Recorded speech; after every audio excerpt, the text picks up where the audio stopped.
Erica is a community organizer in Georgia and a member of the Right to Health Action Team. She served in both the US Navy and US Army. Over the last 10 years, Erica has worked with victims of domestic violence and sexual assault. The death of her father from COVID-19 last April lit a fire to stop this pandemic and make sure this never happens again. Thank you so much for being here with us tonight, Erica. Over to you. Good evening, everybody. Thank you so much for having me. I'm going to just tell my dad's story. My name, of course, like she says, Erica. I was born and raised in Atlanta, Georgia. I just want to ask everyone here, how many of you remember that one teacher that impacted your life, that made you become the person you are today? Well, I want to talk about one unforgettable teacher that made an impact on so many lives. That person is my dad, George Edward McKibben. My father was taken by COVID-19 on April the 7th, 2020, changing not only my family, but so many others in our community of Clayton County, Georgia. My father was born in Forest Park, Georgia, and he was raised by a single mother, and he was one of 6 boys, all to grow up to have wonderful lives. My father was an educator who was a great mathematician, even though I did not like math. But he started his career as one of the first Black teachers in an all-white school in 1967, teaching math in the Clayton County school system. My father's teaching career spanned 30 years in Clayton County and as well as the Atlanta public school system. My father was a very influential teacher who went beyond teaching students. He was a mentor, a motivator, a counselor, a friend, and a surrogate parent to thousands of students that he taught. After retiring from teaching, my father continued to be an active figure in the Clayton County community, from tutoring individuals in math, working during the elections as a poll worker, educational consultant, substitute teacher, treasurer of the Senior Citizen Center Board in Clayton County, active member in church, and he loved to play his favorite sport, golf. When our father became ill, we felt pain like many other unfortunate families would experience. The hardest part was the call that our family received on April the 7th in the early morning. I was still recovering from being sick myself, and they told us to come to the hospital because it wasn't looking good. My mom and my older sister were allowed in the hospital to see my father in the ICU. We were told they would only allow 2 individuals, so all the rest of us had to stay outside of the hospital.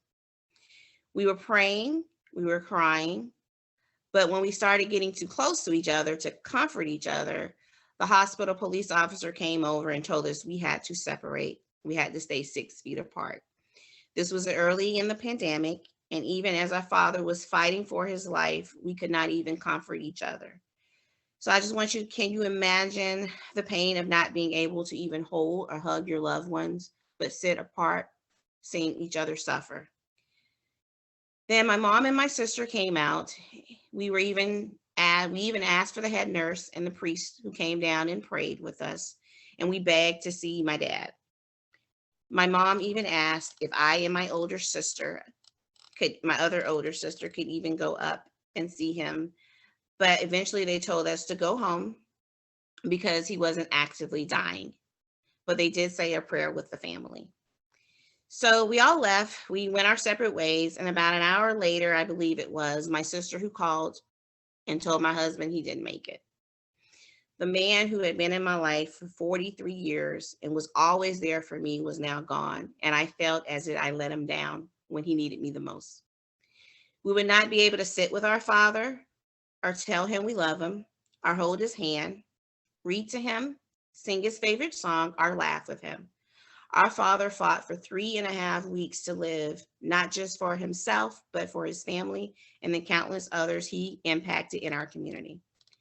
For my family, all of us have felt different levels of pain, from our mother, who was married to my dad for 55 years, never being apart from him, from his children, his grandchildren, and my grandchild, his new great-grandchild, who will never get a chance to meet.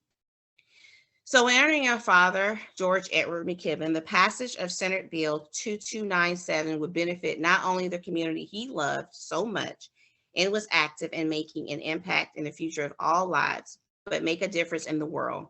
I want you to close your eyes and think how many individuals can be helped when it comes to vaccination distribution in certain communities and offering proper mental health care for all individuals dealing with long-term effects caused by this pandemic that did not have to happen. These are the causes that I know my dad would be fighting for, and now I am his voice, and I will continue to do service to him and for all others. Thank you so much for listening to my story.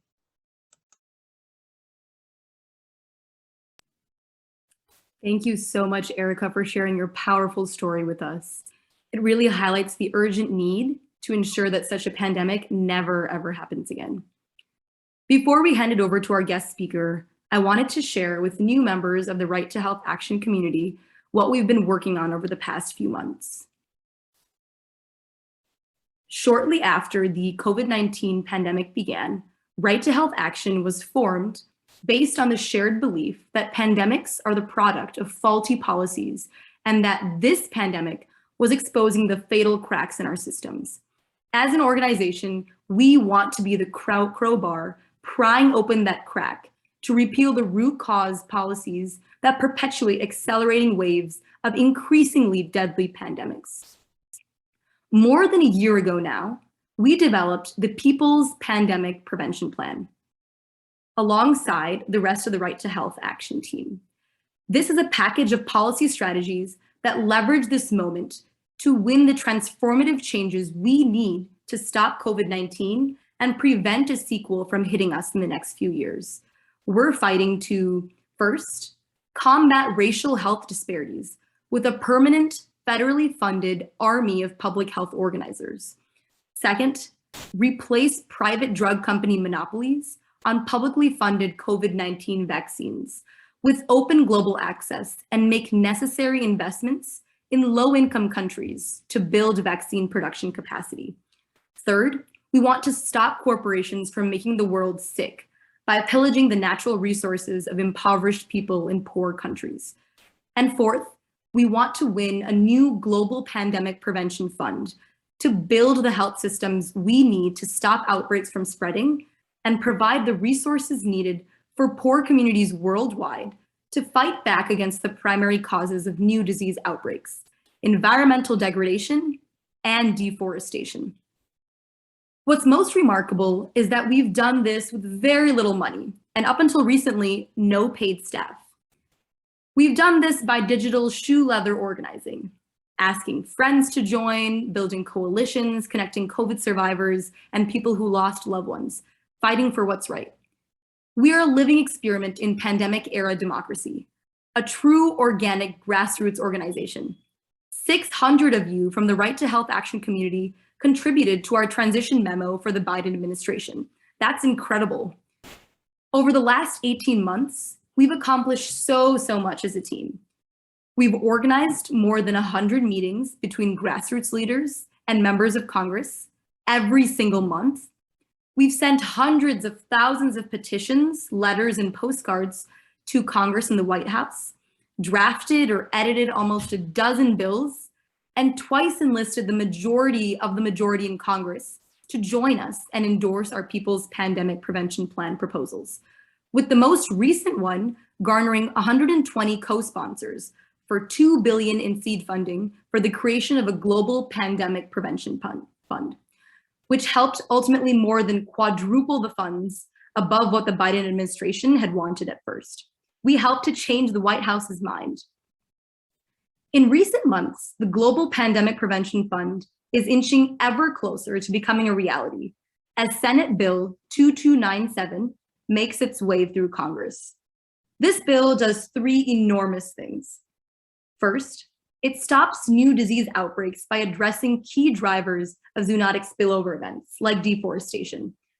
Second, it prevents emerging infectious diseases from spreading by meeting the WHO's health system standards in 5 years. And third, it aims to vaccinate the world against COVID-19 by the first half of 2022. Since our last all-hands meeting in May, we've also made significant organizational progress by establishing a board that represents our membership, codifying our diversity commitments, and revamping our organizing strategy by training state leaders across the country. From the money we raised in the first half of the year, we were able to hire 2 full-time staff members, an organizing director and a policy director for the second half of the year, and 2 part-time communications coordinators. Our goal is to keep them on and grow our team to be able to support more key positions, such as communications and state-level organizing efforts. For this, we've been applying relentlessly for grant funding throughout the summer, and will soon launch our holiday giving campaign to give our supporters an opportunity to contribute to this important work. Thank you so much to everyone here for being part of this quarterly movement meeting. We are so honored to have you join us. Our keynote speaker for tonight is Jonathan Jennings. Jonathan is the Executive Director of Health and Harmony, a key partner in our pandemic prevention efforts. Before joining Health and Harmony, Jonathan spent more than 20 years with MSF, or Doctors Without Borders, leading humanitarian and post-conflict crisis teams across former Yugoslavia, Sub-Saharan Africa, and South Asia. Over time, he came to feel that he was responding to the humanitarian fallout of a fundamentally sick planet.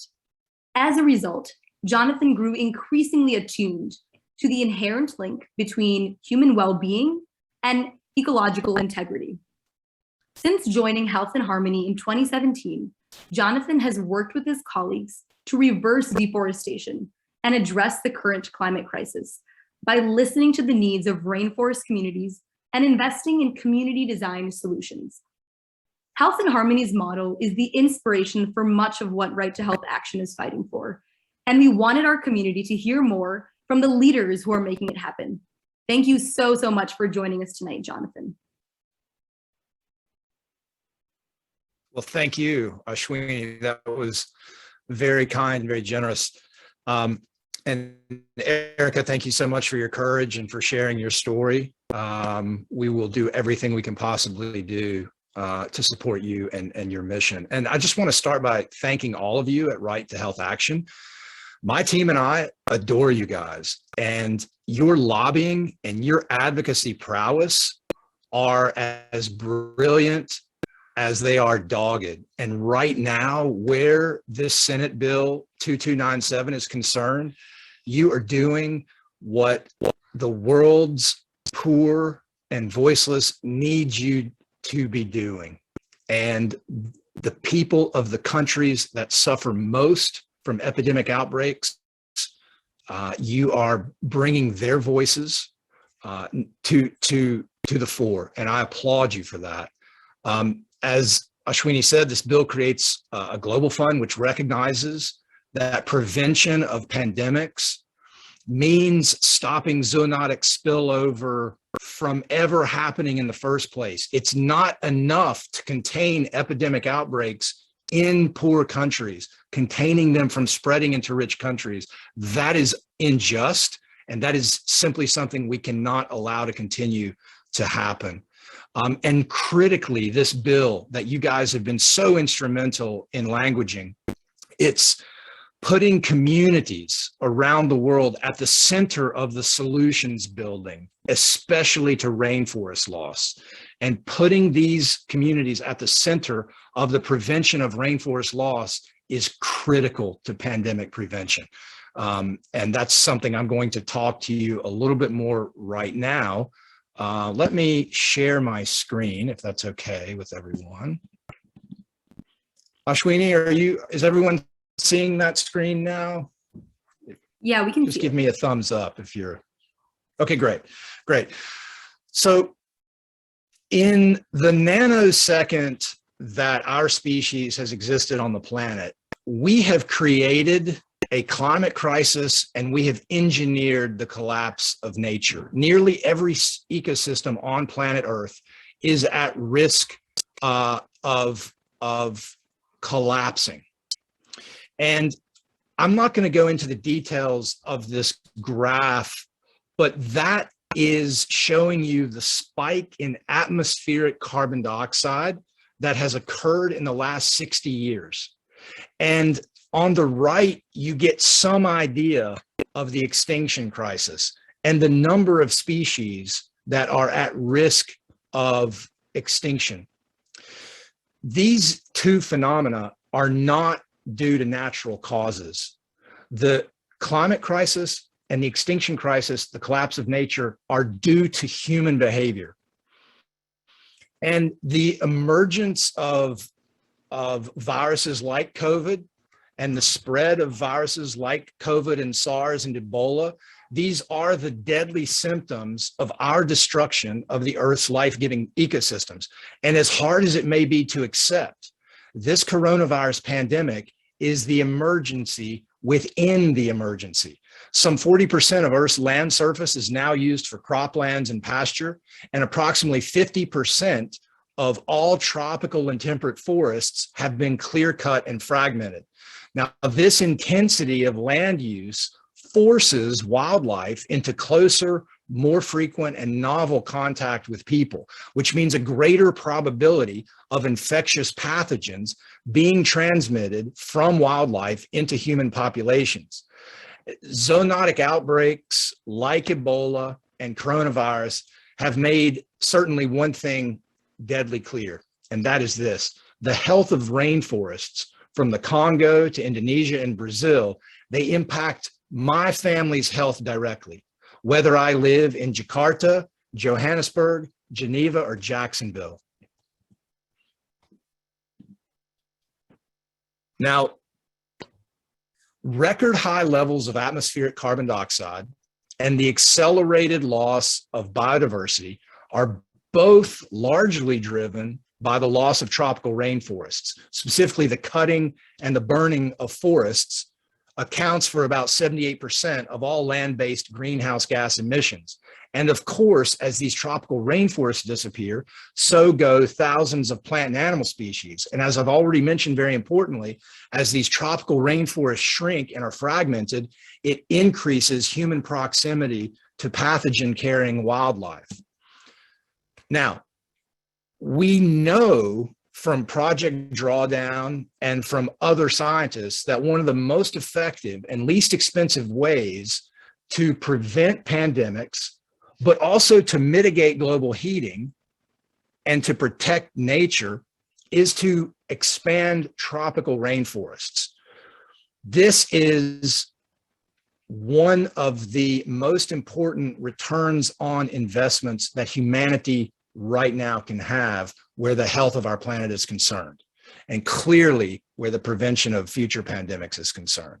Now, the majority of rainforest loss is due to a combination of commercial scale clear cutting, but also to locally oriented, community oriented degradation. And this is mainly because these tropical rainforest communities across the globe face grinding impoverishment, including a lack of access to a lack of access to basic needs such as healthcare and food security. So while these rainforest people are the experts in knowing how to live in balance with local rainforest ecosystems, they are simply too often left with no choice but to log or to mine the forest for access to the cash they need to make ends meet and survive. So consistently across the tropics, our Health and Harmony team find that the biggest drivers of rainforest degradation are the costs, the out-of-pocket costs of healthcare and medical emergencies, and a lack of access to jobs. So this is where Health and Harmony comes in. We understand that the leadership and expertise of local and indigenous rainforest communities is vital to protecting these rainforests. Now, to develop community design solutions that reverse deforestation, we enter these communities and we practice a methodology that we've developed called radical listening. And radical listening starts with a very simple question, and I want you to hear the reciprocity and the utter respect that is built in to the radical listening question that we open our sessions with. So we say to the communities, you are the guardians of a rainforest that is so valuable to the health of the planet and to the health of people wherever they live on this planet. How might the rest of the world support you to live in balance with this rainforest ecosystem as a thank you for your guardianship of it. And then we listen for hundreds of hours if necessary and document the solutions that these rainforest communities design, which across the tropics are consistently some combination of improved healthcare access and jobs training. Then we're committed to investing precisely in their systems-oriented solutions, the solutions that these communities themselves design. And we're committed to bringing global wealth, global resources transferred back into their solutions. So we're committed to bridging these communities, their solutions to global resources in order to stop logging and reverse forest loss. Now, the effectiveness of this health and harmony model has been proven by Stanford University scientists who analyzed the first 10 years of data from our proof of concept site in Indonesian Borneo. So that was our first ever program site in Indonesian Borneo, where we worked beside a population of about 120,000 people to reverse the loss of a massive rainforest at Gunung Palung. Gunung Palung is the name of this rainforest. Now, in 2007, these communities concluded that they could stop logging and live in balance with this forest if they had access to two things. Number one, access to affordable quality healthcare, and number two, training in alternative livelihoods or training in alternative job opportunities. They taught us that they had no other economic opportunity except to cut down and sell rainforest trees for the cash they needed to survive. And the critical driver was to be able to pay for the costs of their healthcare and the transport to faraway health centers. So the connection between human health and ecosystem integrity was that direct. And it's a reality that we see in tropical rainforests from Brazil to Madagascar to the Philippines. Now, that's exactly what we did. We trusted their guidance. And in 2007, we established a medical clinic on the edge of the rainforest, and we initiated jobs training in alternative livelihoods, mainly organic farming, in order to justly transition thousands of loggers and their families into safer and better paying jobs. Stanford's analysis of the first 10 years of data from this program culminated in the publication of our impact late last year in the Proceedings of the National Academy of Sciences. And here's what it said in summary. Between 2007 and 2017, Health and Harmony invested $5.2 million US into the community's solutions. And that resulted in some pretty remarkable outcomes. First, we saw a 90% reduction in the number of households reliant on logging for their livelihood. This reduction prevented the loss of $65 million US worth of above ground carbon. Okay, so the reduction in logging meant that these trees stayed in place, and it was the equivalent of $65 million worth of carbon. And we saw the regrowth from completely denuded land. We saw the regrowth of 50,000 acres of secondary forest, which is critical habitat expansion for biodiversity and for the flagship species in this rainforest, which is the critically endangered Bornean orangutan. Now, finally, from a human health point of view, we saw infant mortality fall 67% in our hospital's catchment area in this population of about 120,000 people. And there were significant declines over time in diagnosed cases of malaria, tuberculosis, and diabetes. So investing precisely in these community design solutions had this incredible array of outcomes, but let's not forget that we're decreasing the probability of zoonotic pathogen spillover into humans when we protect and expand these tropical rainforests.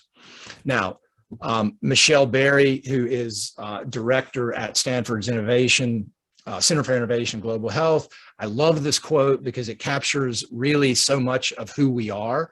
Health and Harmony's innovative model has clear global health implications. Health and climate can and should be addressed in unison and done in coordination with and respect for local communities. Now, very quickly, we are replicating this model in 3 rainforest communities in different countries, in different cultural contexts. Another, Bukit Bukit Raya is another site in Indonesian Borneo. Manombo Special Reserve is in a tropical rainforest community in Southeast Madagascar, and then in the Xingu River Basin in the Brazilian Amazon. Our mission in the next 10 years is to make our model and our knowledge accessible to as many people and to as many institutions and to as many service providers and to as many universities as possible so that they can practice what we practice. And that is very simple.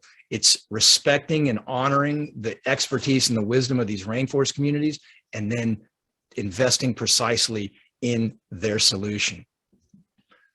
This is a picture of what a mobile clinic looks like in Madagascar. We have been very active during, for the last 18 months, responding to the COVID needs in these communities with vaccines. This is a picture of the livelihoods and training program in Madagascar. The solution that the communities designed in Madagascar, again, was anchored in healthcare, but it was anchored more around malnutrition and the health impacts of the chronic malnutrition that Malagasy people are facing due to a long history of what I would say, respectfully, which is chronic underdevelopment, but also exacerbated by the climate crisis, the impacts of the climate crisis in the form of increased number and severity of cyclones, which are wiping out food storages and shrinking the growing seasons, which is exacerbating the chronic malnutrition in the country. This is the Xingu River Basin in Brazil where we work. This is within this, hey, I'm giving a talk, thank you. This is, sorry, my daughter walked in. This is in this circle, a piece of rainforest the size of the UK. This is known as the Green Shield. What that means is if we lose this piece of the Amazon, it's arguably game over for the rest of the Amazon. Not all tropical rainforest is created equally. So it was very important for us to work with the communities here in the Xingu River Basin and transfer resources into their solutions. This is a medical clinic, mobile clinic on the Xingu River. And this is Erica, Dr. Erica, administering healthcare consultations. And I'm going to end just by, sorry, let me apologize for my kids, but that's life now in the Zoom world. We are doing everything we can possibly do to scale our impact. Advocacy and influence is one of our mechanisms. We are, as I said, trying to influence governments, the US government, G7, G20, but also multilaterals like the World Health Organization, like the GEF, the Global Environmental Facility, to understand that siloed thinking about global health over here and thinking about conservation of nature over here and separate from one another. Not only is this not successful, it's not working, but it's part of the reason that we find ourselves in this predicament. We must start to operationalize interdependence. And it's a lot simpler than you might think. And Health and Harmony is an example of operationalizing interdependence for pandemic prevention, for climate mitigation, and for the improvement of the quality of life and livelihoods of these rainforest and riverine communities. Our founder, Dr. Kennery Webb, her memoir was just published about 2 weeks ago by Macmillan Flatiron. You can see here, Bill McKibben, Jane Goodall, Christiana Figueres have given us generous feedback on the book. And I will end, I think that, Ashwini, I stayed within 15 minutes, but I will end there and thank you all so much I hope you see that this is a small part of the work that you're doing, but the work that you're doing will unlock our ability to work with more and more and more rainforest communities around the world to keep forests intact in order to prevent pandemics of the future. So thank you so much for this opportunity, and I'll turn it back over to you. Wow, thank you so much, Jonathan, for that inspiring presentation and your powerful leadership in this space. As you've mentioned already in your talk, we're at a very unique moment, especially politically, that calls on all of us to continue to hold our elected officials accountable, to do something about this pandemic and to prevent the next one. So now that Jonathan's provided context for the urgency of our work, I'd like to spend the next few minutes sharing actions that you can take with us as soon as next week to advocate for ending COVID everywhere and preventing the next pandemic in its tracks. This past June, we got the House on board for a historic new global fund to pandemic-proof the planet when they passed the Global Health Security Act of 2021. Later on, at the end of July, we were able to make history when a strong bipartisan majority of the Senate Foreign Relations Committee passed the biggest global health bill in a generation. After months of hard work and advocacy, the International Pandemic Preparedness and COVID-19 Response Act is now headed for a full Senate vote. This bill, also known as Senate Bill 2297, accomplishes a lot of things. It calls for a mandate to vaccinate at least 60% of the world by mid-2022. This would save millions of lives and really strike a decisive blow against any potential new variants. The bill also launches a historic new global fund for pandemic preparedness and prevention, and it builds the health systems that we need to stop pandemics at the source and meet international health regulations in 5 years. These are standards set forth by the World Health Organization. And then lastly, this bill invests in Indigenous communities to fight deforestation and wildlife trade, both of which are the central drivers of new disease spillover. And by attacking and tackling both of these issues, we're also taking a big bite out of climate change. So we're very excited about this bill, this bipartisan bill, but it still needs to pass the full Senate and pass a House Senate Conference Committee in order to become law. And we're going to face an uphill battle there when the pharmaceutical industries will inevitably try to push back and try to push through a weaker version of the bill that doesn't include this massive chapter on global vaccinations. So now is when we need all hands on deck. You know, this quarterly meeting isn't called all hands for nothing. We need all of your help. So everybody here should be getting an email in the next few days with an invitation to join grassroots meetings with your senators to advocate for this global pandemic prevention fund. These grassroots meetings are a great way for you to share why pandemic prevention matters to you and to share directly with your representatives. An organizer from Right to Health Action will be there to prepare you and the rest of the team from your state, answer any questions, and to help run the meeting. So don't worry if you haven't done this before or joined this kind of meeting before. We'll be there to support you. It's essential that we show constituent people power in these meetings so that legislators know that their constituents are watching and need them to stand on the right side of history. Every moment that passes without this program in place means countless more loved ones are lost who could have been protected, and an increased risk of potential virus variants that are evolving resistance to our current vaccines, which threaten security everywhere, including here in the US. We need S2297 to pass. This bill stops COVID-19, vaccinates the world, launches a new global pandemic prevention fund, and leverages this moment for enormous transformative changes that stop future pandemics. There's a lot of opportunity to plug in starting this week. So your state captains will be reaching out to you via email in the next few days to share more details about these actions to help pass this historic legislation. But first, we want to get the ball rolling right now by giving everyone here the chance to connect with their state captains and other organizers in your state. So thank you for your commitment to a pandemic-free world and future. We need everyone here to get involved to make this happen. I'm now going to hand it back over to Ashwini to transition us to the small group portion of our meeting, which is so important to begin taking action today.